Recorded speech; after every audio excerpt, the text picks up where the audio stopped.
Assalamualaikum warahmatullahi wabarakatuh. Salam dan bahagia. Kami dari kelompok 14 akan mempresentasikan hasil kerja kelompok kami mengenai individu dalam organisasi. Saya sendiri Devi Cahyandingrum, NIM 2017-017-079, dan ada teman saya Yuda Zahriza, NIM 2017-017-077, dan Rovina Sani Asri Janor, NIM 2017-017-080. Organisasi rasional. Organisasi adalah koordinasi nasional atas aktivitas-aktivitas sejumlah individu untuk mencapai tujuan atau sasaran eksplisit bersama melalui pembagian tenaga kerja dan fungsi melalui hierarki, otoritas, dan tanggung jawab. Asumsi organisasi rasional sebagian besar informasi dikumpulkan dari tingkat operator, naik melewati sejumlah tingkat manajemen formal yang masing-masing mengumpulkan informasi serupa sampai akhirnya mencapai manajemen tertinggi. Selanjutnya itu kewajiban perusahaan terhadap pegawai. Di sini pandangan rasional perusahaan memberikan kompensasi secara sukarela dan sadar sebagai imbalan atas jasa mereka. Di sini di kewajiban perusahaan terhadap pegawai mempunyai dua masalah, yang pertama itu masalah kelayakan gaji, di mana di sini kelayakan gaji dapat dilihat dari dua sudut pandang. Yang pertama itu sudut pandang pegawai, di mana pegawai memandang gaji itu sebagai sarana untuk memenuhi kebutuhan ekonomi dan kebutuhan untuk keluarganya. Sedangkan pandangan perusahaan itu di mana biaya produksi yang harus ditegakkan agar harga produk tidak terlalu tinggi dari kemampuan pangsa pasar. Masalah yang kedua itu kondisi kerja pegawai. Yang pertama itu keselamatan kerja dan keamanan. Yang kedua itu masalah kondisi kerja pegawai.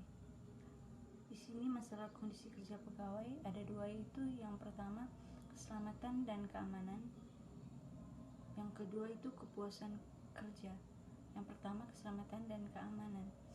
Itu dimana keselamatan kerja bisa terwujud bila tempat kerja itu aman, artinya bebas dari risiko terjadinya kecelakaan yang mengakibatkan atau merugikan kedua belah pihak.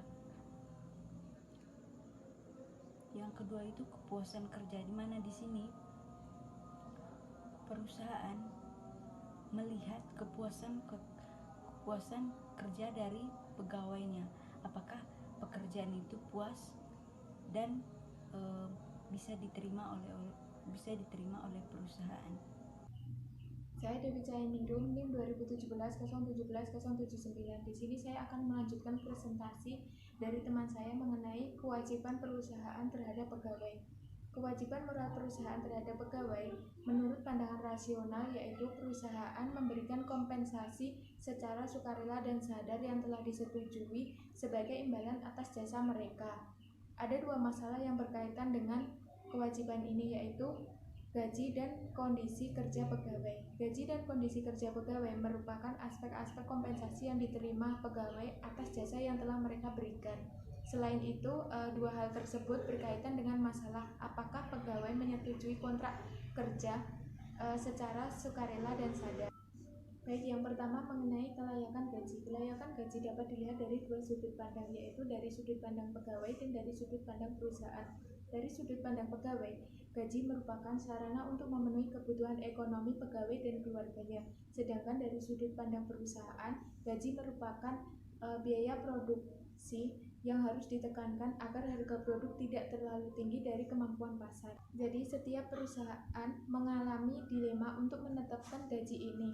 Bagaimana menyeimbangkan kepentingan perusahaan untuk menekan biaya dan kepentingan pegawai untuk memperoleh kehidupan yang layak bagi dirinya sendiri dan keluarganya.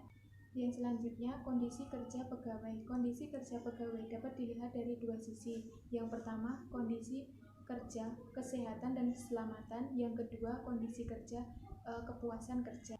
Yang pertama mengenai kondisi kerja, kesehatan dan keselamatan. Nah, mengenai hal ini, perusahaan wajib menawarkan gaji yang sesuai dengan pasar kerja yang serupa namun kompetitif. Selain itu, untuk menjamin pegawai terhadap bahaya yang diketahui, perusahaan perlu memberikan program asuransi kesehatan yang sesuai. Selain itu juga, perusahaan perlu mengumpulkan informasi tentang bahaya kesehatan terhadap suatu pekerjaan dan menyebarkan informasi tersebut kepada seluruh pegawai perusahaan itu. Nah, resiko memang merupakan bagian dalam suatu pekerjaan.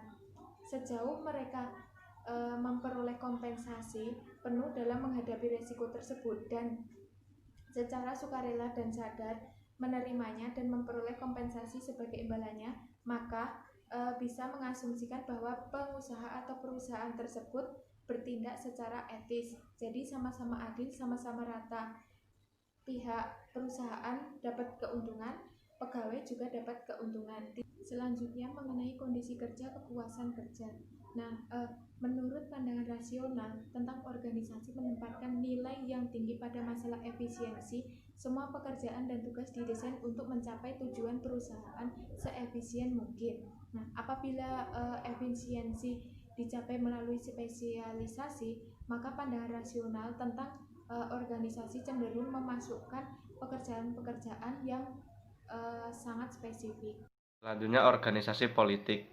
Model politik memelihara organisasi sebagai suatu sistem yang terdiri dari sejumlah koalisi kekuatan yang saling bersaing dan terbentuk jalur pengaruh dan komunikasi secara formal dan informal. Selanjutnya, individu yang membentuk koalisi yang selanjutnya saling bersaing memperebut sumber daya, keuntungan, dan pengaruh sehingga tujuan organisasi yang berbentuk paling kuat dan dominan. Yang terakhir, realita dasar organisasi adalah kekuasaan, yaitu kemampuan individu atau kelompok untuk mempengaruhi perilaku pihak lain menuju cara yang diinginkan.